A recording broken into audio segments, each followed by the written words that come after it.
The PlayStation 4 has been an amazing console this generation with a ton of great games. But as we head into next generation with the PlayStation 5, I thought it would be fun to take a look back at some of the best games available for the PlayStation 4. So today we're going to take a look at the top 25 best games available on the PlayStation 4 as of 2020. Now do keep in mind that this is only my opinion, and with there being so many great games on the PlayStation 4, you're bound to have a different list than me. And if that is the case, make sure to let me know some of your favorite games as well for the PlayStation 4. With that said though, let's get right into the list. At number 25, I have Rise of the Tomb Raider.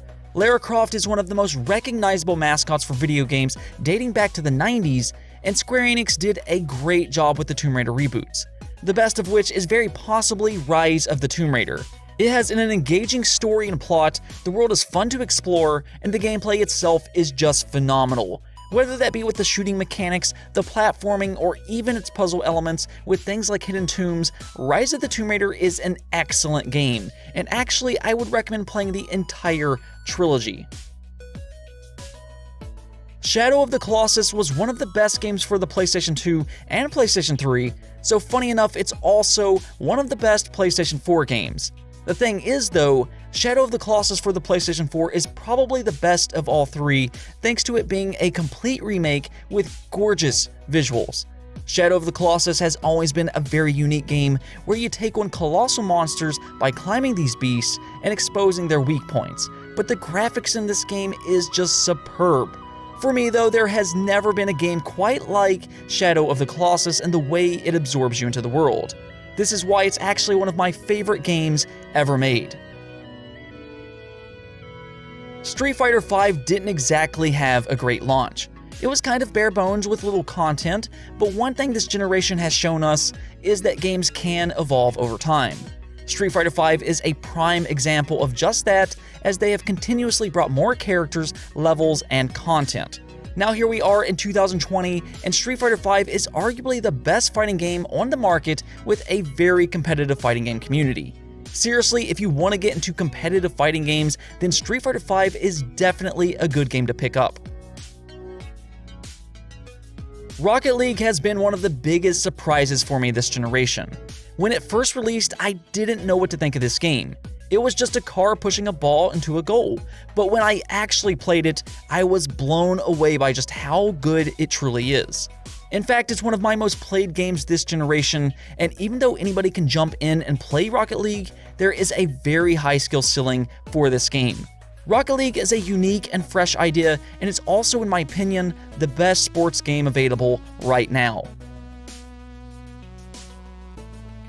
It's only fitting that one of the first big franchises for the PlayStation brand not only returns, but it's also among the best games for the PlayStation 4, Crash Insane Trilogy.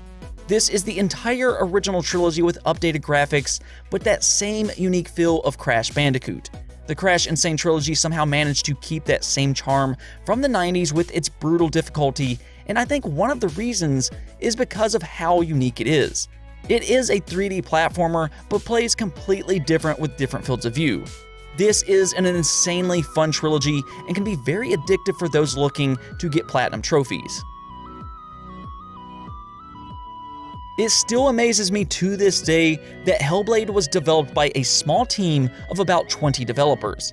Hellblade is a game that can easily stand toe-to-toe with other big AAA games. It looks phenomenal with cutting-edge graphics and facial animations. And when you pair those animations with the brilliant acting of the voice actress Melina Jorgens, Hellblade really starts to stand out. I think it has an excellent story that has you think just a little bit deeper about mental issues, and even the gameplay is a lot of fun with its hack-and-slash combat.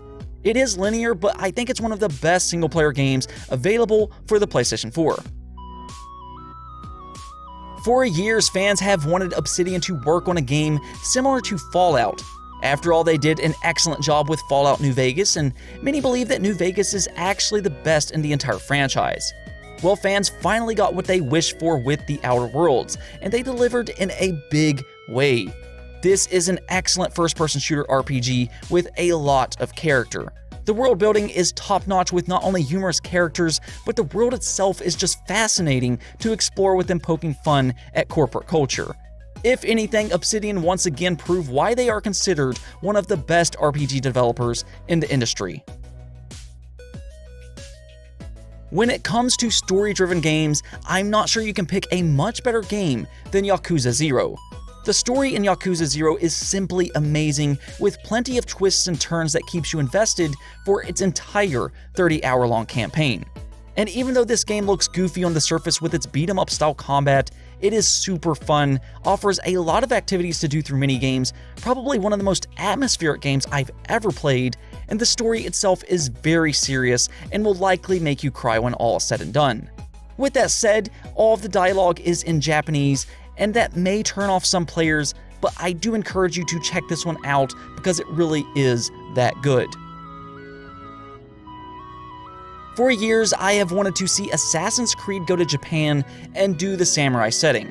For whatever reason, they refused to do that, but thankfully Sucker Punch has made an open-world samurai game, Ghost of Tsushima. Now first off, I just want to say that this game is absolutely gorgeous.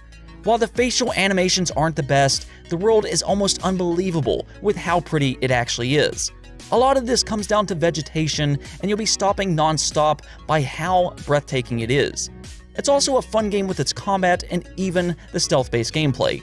It's not perfect, but it is a lot of fun, and I also like how faithful it is to being a samurai. Ghost of Tsushima is the perfect swan song for the PlayStation 4. Monster Hunter has always been big in Japan, but for the first time ever, it has exploded in popularity across the entire world. As of this video, it's actually sold 16 million copies worldwide, and it's well deserved. Capcom has built a beautifully crafted world filled with monsters that actually feels lifelike. Each monster has their own unique behavior, not only interacting with you, but its natural habitat as well. It's this attention to detail that really makes Monster Hunter World stand out, but it doesn't end there either because the gameplay is just as fun with multiple character classes. It is a very addictive game as you hunt these monsters either alone or with friends, and if you're looking for a game to sink a lot of time in, well, Monster Hunter very well could have you putting hundreds of hours into this brilliant game.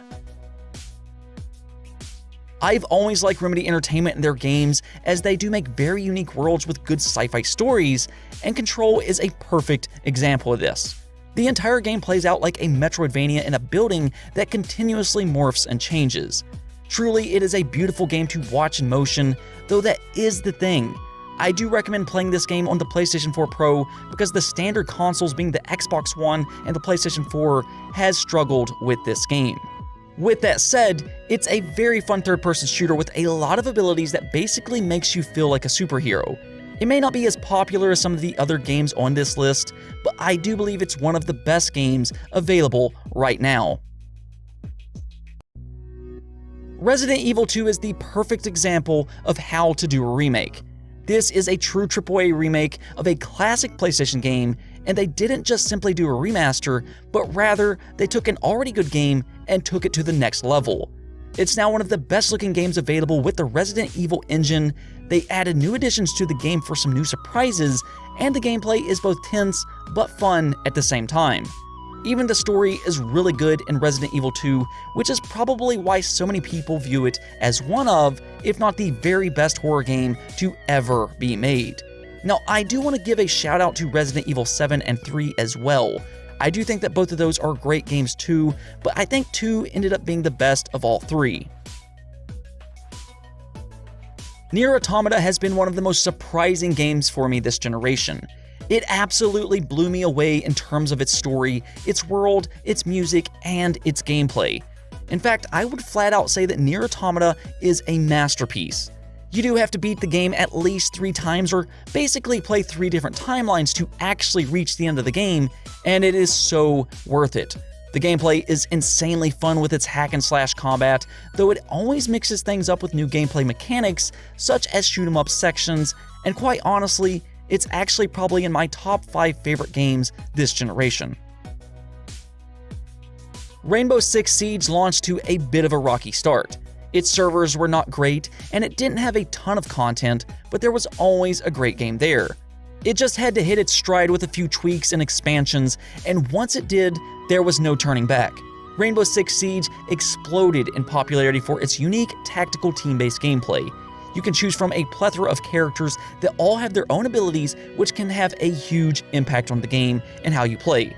The sound effects, though, are incredible in Rainbow Six Siege. The way you hear other players move around within buildings is something I haven't really heard in other games. The good news here is that Ubisoft doesn't seem to be slowing down when supporting this online game, and we may see it for years to come. Insomniac has always been a great developer with games like Ratchet & Clank and Spyro.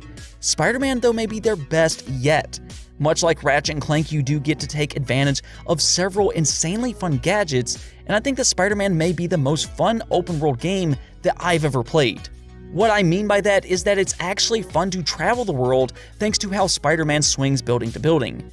It also has a very gripping story, and in fact, I personally like the way Spider-Man was portrayed in this game more than any of the Spider-Man movies that I've watched. It also has me excited to play more Spider-Man games for the PlayStation 5. Now, The Last of Us has been very controversial this generation to say the least, but whether you like the first game or the second game, these games are some of the best story-driven games to ever be made. I personally like the first game more, but in a world where not everything is so nice, there is going to be times where the characters make choices that you may or may not agree with. It's even going to make you feel uncomfortable at times, and that is one of the reasons it has become such an impactful game, sparking a lot of different emotions. The gameplay is also very impressive with some of the best animations you're going to see in any game. Naughty Dog clearly showed that they're some of the best developers in the industry with Part 2, and it'll be very interesting to see what they decide to do next. By many fans, Persona 5 is considered one of the best JRPGs ever, and quite simply, that's true. It has one of the most stylized art styles I've ever seen, and then the gameplay stays old school with that turn-based combat, and it feels so good. I've always liked turn-based combat myself, and I'm kind of sad we don't see more games like this anymore. Now, the one criticism that I do have with Persona 5 is that it feels a little bit bloated being over 100 hours long. Yeah, this is a very long game, but the story and its social aspects are interesting enough to have you play the full 100 hours, so don't be too threatened by that. Overwatch has been a breakout hit this generation for its brilliant competitive multiplayer. It basically took what made MOBAs popular and brought it to first-person shooters, and it was a perfect pairing thanks to Blizzard's creativity with their heroes. Each hero feels unique in Overwatch, and everybody has to play a role, whether that be a tank to hold the line, a DPS to deal damage, or a support to keep the team alive. Every role is important, and it is absolutely essential to play as a team in Overwatch. Unfortunately, even though Overwatch is a great game, that doesn't necessarily mean the community will work together. But if you can look beyond that, Overwatch is a fantastic competitive multiplayer game. From Software has made difficult games rather popular in recent years with the Dark Souls franchise, and this continues with Sekiro. In fact, I would even say that Sekiro is even more difficult than Dark Souls, but thanks to its precise and parry-based combat, it never feels like the game is just beating you with cheap tactics. I mean, yeah, when you die it can be frustrating, but you learn to get better, and this is why it's so rewarding when you finally beat that enemy that just keeps besting you. Actually, the bosses are some of the best I've seen in any game, so if you enjoy difficult games with good combat, then Sekiro is definitely the game for you. Anytime I think of the PlayStation brand, Uncharted is always the game that I think of first. The original trilogy on the PlayStation 3 are among my favorite games, and thankfully Uncharted 4 was just as good, if not better, than the PlayStation 3 games. The characters in these games are just so well done, with great personalities, and you really get attached to them and how their lives play out. Of course, though, you are a treasure hunter, so there's always that fun and alluring adventure as well, with shooting, puzzles, car chases, and everything else you can think of. Uncharted helped push games towards this cinematic route, and still to this day, there is not many games that can do it better. Final Fantasy VII has finally returned. Fans have wanted a remake for years, and while we have only got Part 1 so far, I think this can easily stand tall as a standalone game. They have expanded the characters and story significantly enough that I never felt like this was just a small portion of the original. If anything, I'm more absorbed into the world and its characters than ever before. With that said, I can't wait for Part 2. From Software not only has one game on this list, but two: Bloodborne. Bloodborne plays very similar to Dark Souls with a few twists here and there. It is a faster-paced game, but while different, it once again has a very meticulous combat style and that same brutal difficulty. You can't just rush into battle, and you do need to carefully think of how to approach each enemy. And I think by this point we can just say it: From Software truly does have the best boss encounters in the industry. This game is actually so good, I think we need a sequel. Come on, Sony, make it happen. Red Dead Redemption 2 is insane. Rockstar, of course, is known for being masters of big open-world games, but Red Dead Redemption 2 took things to a whole new level. The attention to detail in this game is like no other. The only game that I can compare it to is The Last of Us Part 2. Both of these games have amazing animations that make them feel very lifelike. And there is so much to do in Red Dead Redemption 2. You can hunt, fish, or just explore the beautiful world that it has. Then there is the story, which is phenomenal, and I think that's really what surprised me. This is a big open world game without any of the sacrifices that you see from other games similar to this. As I said, Red Dead Redemption 2 is insane. I would consider God of War the perfect single-player experience. What I mean by this is that it does everything so well. The story is among the best in games right now, which kinda surprised me because I was not really a big fan of the original trilogy, and basically Kratos just always being angry and killing gods. Somehow though, they made Kratos more likable this time, and then you have the combat, which again is among the best in any video game. Even the pacing to God of War is very well done with a semi-open world where it doesn't feel too cluttered or so open that it's boring to explore. Even the side missions are really fun in this game, so if you like single-player games, God of War truly is amazing. And the number one spot goes to none other than The Witcher 3. I believe that The Witcher 3 is not just one of the best games of this entire generation, but I think it can also be considered one of the best RPGs ever made.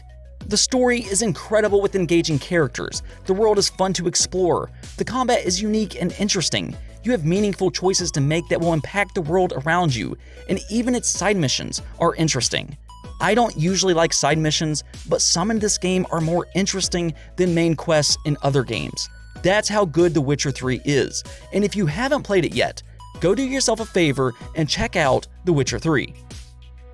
Anyways though, that's it for this list, but if I forgot to mention any game that you like, let me know in the comments below. With that said, if you liked the video, don't forget to hit the bell notification and subscribe button for more content just like this. Also, if you would like to support the channel through Patreon, thank you for making this content possible. Peace out.